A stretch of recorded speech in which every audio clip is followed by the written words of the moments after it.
Bonjour, pouvez-vous Bonjour, vous présenter? je m'appelle Sandra, je suis née à Paris, ce qui est une erreur. Je suis niçoise de cœur, j'ai 63 ans et je suis fan de l'OGC Nice. Alors vous êtes venu avec un objet aujourd'hui, pouvez-vous nous le présenter?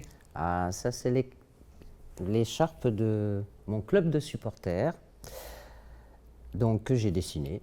Je mets les dents, hop, pour que vous voyez bien ce qui est écrit. Donc pour le paradis, ici, maintenant et toujours, en Nissart. Donc mon club s'appelle Loup Cavalier Nissart. Il a été créé en 2012, non, 2000, je crois en 2000, oui c'est cela, en même temps qu'un certain autre club de football, puisque je suis aussi dirigeante de club de foot, de deux clubs en fait. Sur l'écharpe précisément, pourquoi vous avez choisi de nous la présenter? Parce que ici, on a une certaine identité. Loup Cavalier Nissart, comme vous le savez, fait référence à Garibaldi, qui a été, malgré tout ce qu'on peut en dire au niveau politique, un sauveur de Nice. Et donc nous avons choisi ce symbole. Donc c'est sa femme qui est en exergue au milieu.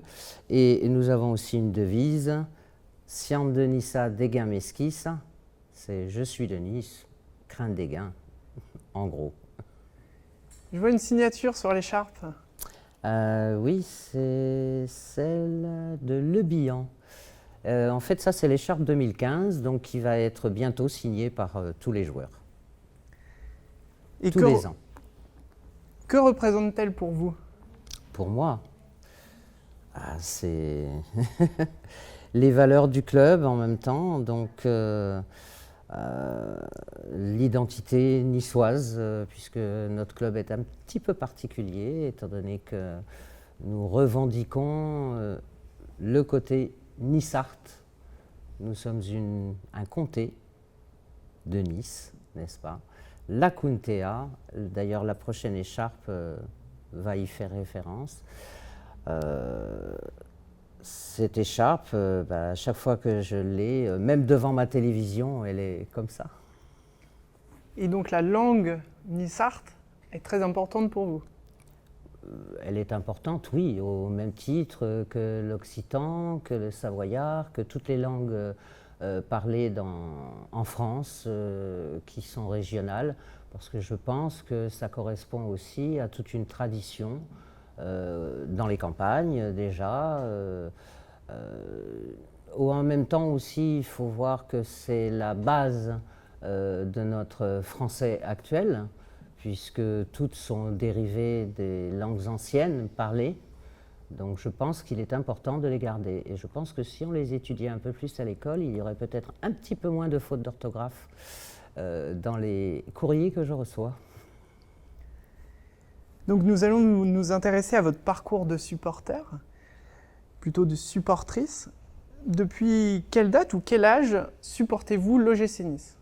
Depuis l'âge de 4 ans, j'ai vu un match quand j'étais petite. Je ne pourrais même pas vous dire lequel, c'est peu importe. Mais quand j'ai vu ce match, la ferveur qu'il y avait autour, tous ces gens qui criaient, qui encourageaient l'équipe, j'ai voulu jouer au foot, bien entendu. J'ai joué au foot quand j'étais plus jeune, mais pas en équipe, disons, officielle, hein. C'était en colonie de vacances, en pension et autres. Mais c'est vrai que ça m'a donné envie d'aller en voir d'autres. Bon, il a fallu que j'attende un peu avant d'aller en voir, mais maintenant je suis complètement dedans. Donc c'était la première fois que vous assistiez à un match à l'âge de 3-4 ans. 4 ans, oui. Nice, gagnant de la Coupe de France cette année-là. Ce qui vous ramène aux années 52, mais 56, puisque c'est l'année à laquelle j'ai vu mon premier match. Et selon vous, qu'est-ce qui fait de vous un supporter de l'OGC Nice? Eh bien, d'abord parce que je soutiens mon équipe quel que soit le résultat, qu'il gagne ou qu'il perde. que je n'ai aucune animosité envers les joueurs, même si à certains moments ils ne sont pas bons, dans la mesure où je pense que moi, quand je me lève tous les matins, je ne suis pas nécessairement en forme et que ça peut arriver à tout le monde de ne pas avoir une belle prestation à chaque fois. Même si j'entends certaines personnes, oui, mais vu le prix auquel ils sont payés, ils devraient mouiller le maillot. Mais ils le mouillent, le maillot. Après, c'est une affaire de circonstances ou autre. Et que représente, quelles sont vos actions en tant que supportrice de l'OGC Nice, au stade ou en dehors? Bien alors, en dehors, c'est d'en parler au maximum pour essayer, non pas de convaincre les gens d'aimer le football, mais en tout cas de venir assister à un match par curiosité, déjà. Pour l'ambiance, parce que souvent on se retrouve entre bandes d'amis. De plus, bon, comme vous le savez, j'ai un groupe de supporters, enfin, donc qui réunit toutes sortes de personnes, donc ça va, des personnes âgées aux enfants. Nous avons aussi tout un groupe de personnes handicapées qui font partie du groupe, puisque nous voulons absolument avoir un club très familial. Pour pouvoir faire des déplacements tranquilles entre nous, tout en partageant avec les autres bien entendu, mais en tout cas entre nous surtout, et créer une sorte de convivialité autour du sport, parce que c'est surtout ça qui est le plus important. Ce n'est pas le fait d'aimer le football, ça pourrait être un club de hockey, ça pourrait être, puisque de toute façon dans notre groupe on va soutenir aussi d'autres sports de la ville de Nice. On soutient le volley, on soutient le hockey, on soutient le basket, le hand, je veux dire on ne s'arrête pas au football. Le football est une passion, mais elle ne couvre pas, elle ne nous ferme pas au reste. Et je vois que vous portez vos couleurs jusqu'au bout de vos doigts. Oui. Les couleurs de la ville de Nice, de l'OGC Nice, vous les portez jusque sur vos mains, je crois sur vos cheveux également. Oui, bon, ça m'arrive, bon, notamment pour une émission qui s'appelle Vie ma vie, où naturellement, là, bien entendu, j'ai un peu exagéré le personnage, bien entendu, puisque je voulais aller à fond dans le fanatisme, mais dans le bon sens hein, du mot fanatisme. Quelquefois, oui, ça m'arrive effectivement de me faire les cheveux rouges et noirs parce que je trouve ça amusant. En plus, à partir du moment où on vient voir un match, c'est quelque chose de festif. Donc, je pense qu'il faut en profiter pour justement se lâcher un peu. Et donc, ces couleurs, vous les portez sur les ongles toute l'année. Sauf durant le carnaval où là, je mets toutes les couleurs parce que mes ongles deviennent des confettis. C'est le seul moment où je déroge à la règle. Mais il y a quand même le rouge et le noir. Et concernant le rythme auquel vous assistez au match, vous diriez que vous y assistez rarement ou très souvent? J'ai un abonnement, donc très souvent. Et vous assistez au match à tous les matchs depuis un certain nombre d'années? Depuis, alors... En fait, je suis revenu sur Nice en 1974, puisque malheureusement j'ai été éloigné de ma petite ville chérie. Et depuis, avec quelques coupures quand j'ai eu des enfants, parce que c'était un petit peu compliqué pour faire garder les enfants. Mais depuis 1974, je suis fidèle à mon club.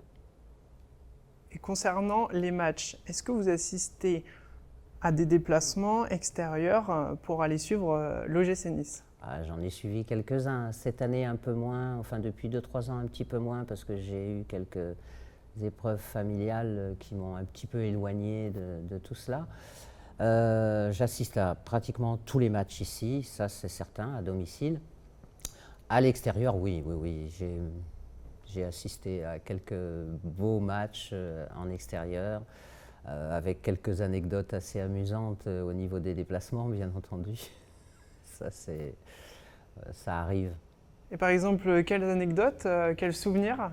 Alors, un souvenir, qu'est-ce que j'ai? Ah oui, Paris. Un déplacement à Paris qui a été très, très mouvementé. Nous sommes montés donc en bus et on nous a déposés près de la porte Chaillot, donc tout se passe bien, on va se promener sur les Champs-Élysées, donc je retrouve un peu de mon autre ville, bien entendu, que je connais par cœur, donc ça se passe très très bien avec les gens autour et ainsi de suite.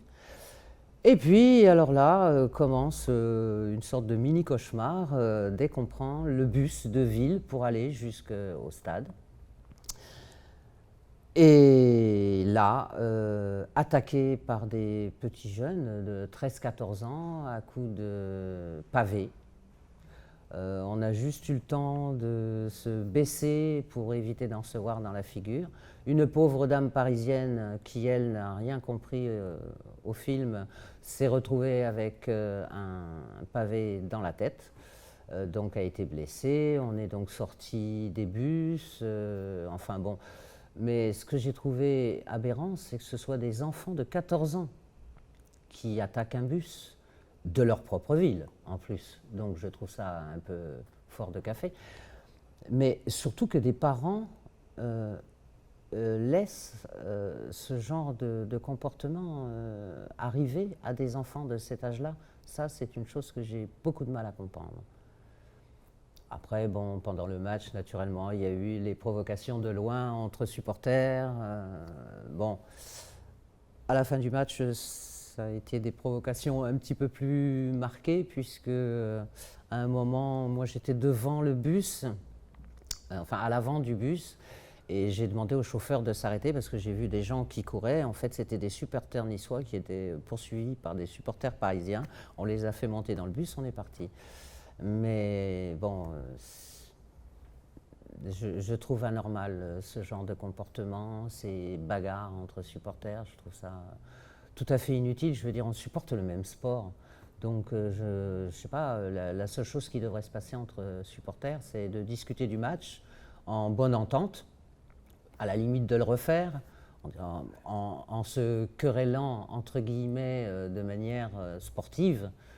On dira non, non, non, moi j'ai pas vu la même chose. Bon, ok, t'as pas vu la même chose, c'est pas grave, mais je trouve inutile de se taper dessus pour se faire comprendre. Et en tant que souvenir plus positif, pouvez-vous nous en Plus présenter? positif, Lille, Nice, quand on nous a fermé la brigade et que les supporters lillois et niçois ont regardé le match ensemble. Pas de bagarre, bien entendu. Déplacement à Auxerre, par exemple, où on mange tous ensemble.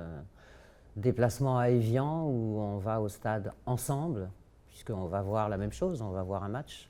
Il y a donc, encore une fois, aucune raison de se taper dessus. Au contraire, allons-y ensemble.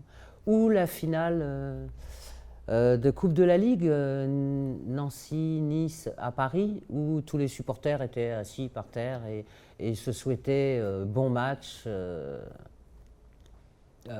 à l'avant-match, où on discutait ensemble, il y avait des sourires, il y avait de la gaieté, il y avait du bonheur juste de se retrouver là et d'aller voir quelque chose de magnifique. Et des souvenirs plus précis, à Monaco par exemple? Ah, Monaco. Monaco. Alors Monaco, alors ça reste quelque chose d'un peu particulier parce que en fait j'étais là-bas, je regarde le match, je sors du match, on a gagné, je suis avec mon drapeau et il y a quelqu'un qui me pose des questions, je lui réponds et en fait j'étais tellement contente que je ne me suis même pas rendu compte que c'était la télévision qui m'interviewait.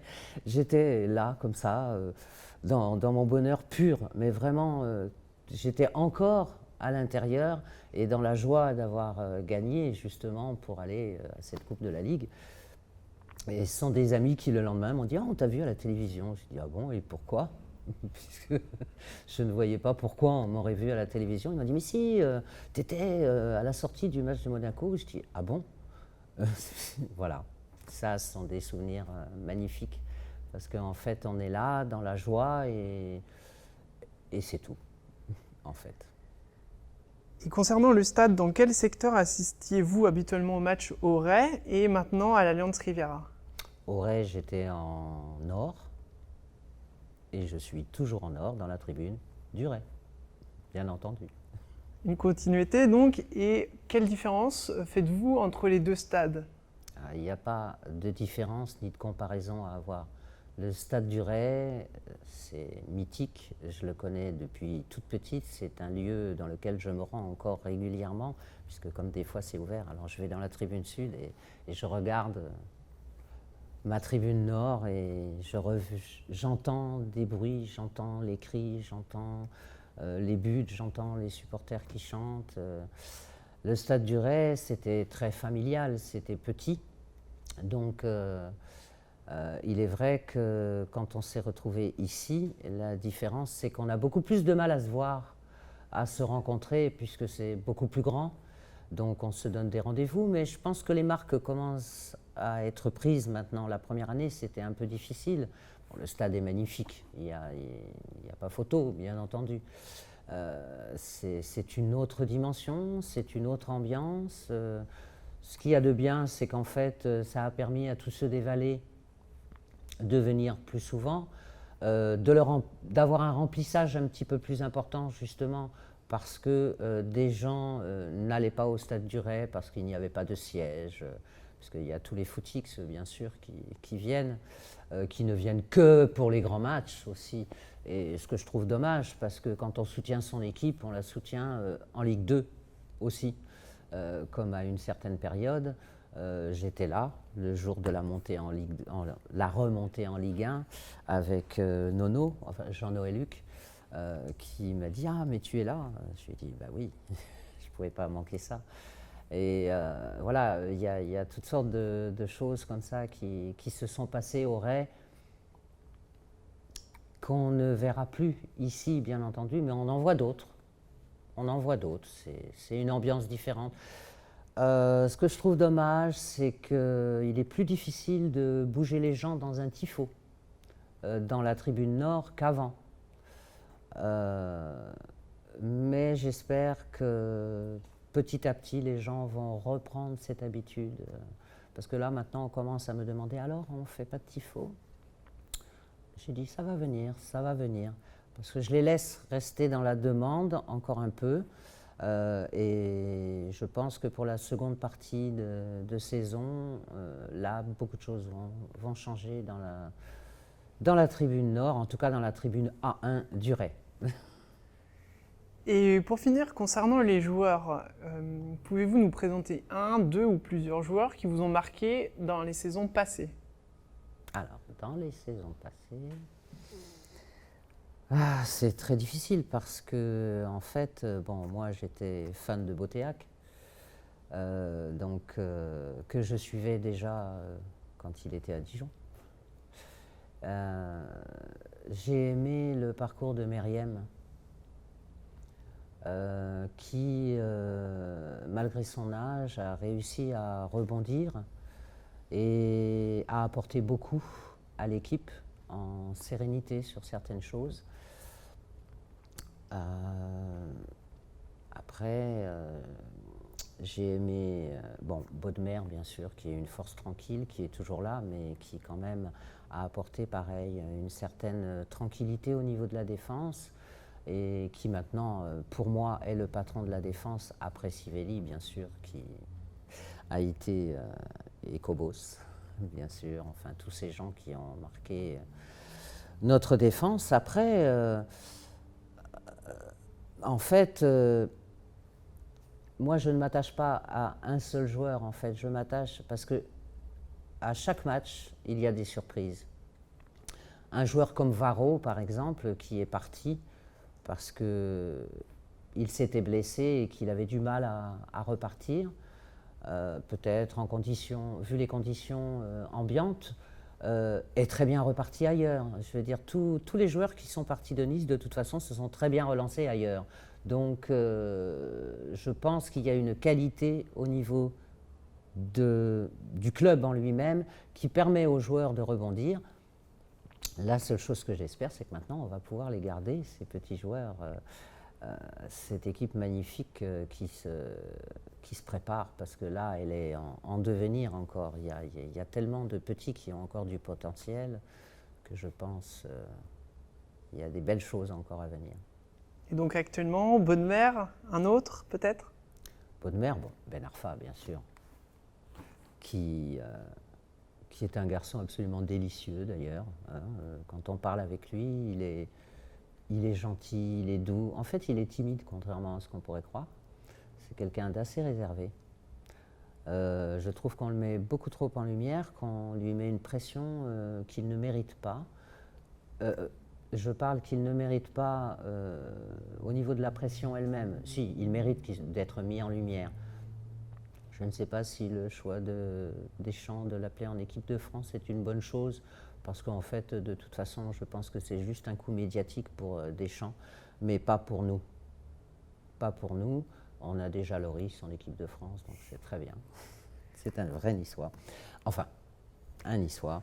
Ce ne sont pas les seuls. Enfin, Ben Arfa n'est pas le seul joueur à être appelé en équipe de France. On en a quand même 6, je crois, qui ont été appelés, que ce soit en espoir, en U19, en U17, en U15, dans toutes les catégories.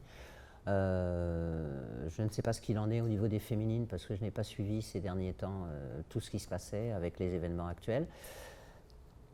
Mais on a une équipe de jeunes avec un beau centre de formation, des jeunes en devenir. J'ai vu que là, ce soir, on en faisait rentrer un autre, ce qui est très bien, le petit Dada, qui a aussi un joli potentiel. J'espère que pour lui, ça va bien se passer, parce qu'il faut que les jeunes des centres de formation rentrent sur le terrain en Ligue 1, que ce soit chez nous ou dans les autres clubs, il faut qu'ils rentrent, parce qu'il faut qu'ils commencent à avoir une expérience. Et en saison plus ancienne, vu que vous avez connu le club depuis un certain nombre d'années, avez-vous donc une équipe, puisque vous parlez plutôt du collectif plutôt que des joueurs précisément, avez-vous une équipe qui ressort, émerge? Qui émerge. Il y en a eu plusieurs. Bon, moi, j'ai aimé toutes celles où il y avait à l'époque Jean-Noël Luc. Donc celle-ci dans les années 70. Hein, donc celle-ci, je l'aimais beaucoup. Bon, en plus, je la fréquentais beaucoup. Il y avait, pareil, une dynamique des personnes.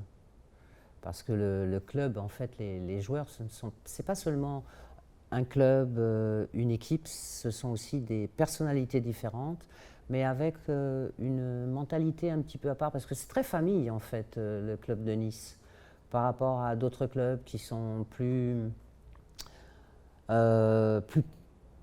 professionnels dans le sens distant avec le public, alors que là, non. Notre équipe est une équipe qui nous appartient aussi. Nous sommes le 12e homme, ce n'est pas pour rien que c'est dit, parce que notre équipe fait partie de nous et nous faisons partie de l'équipe.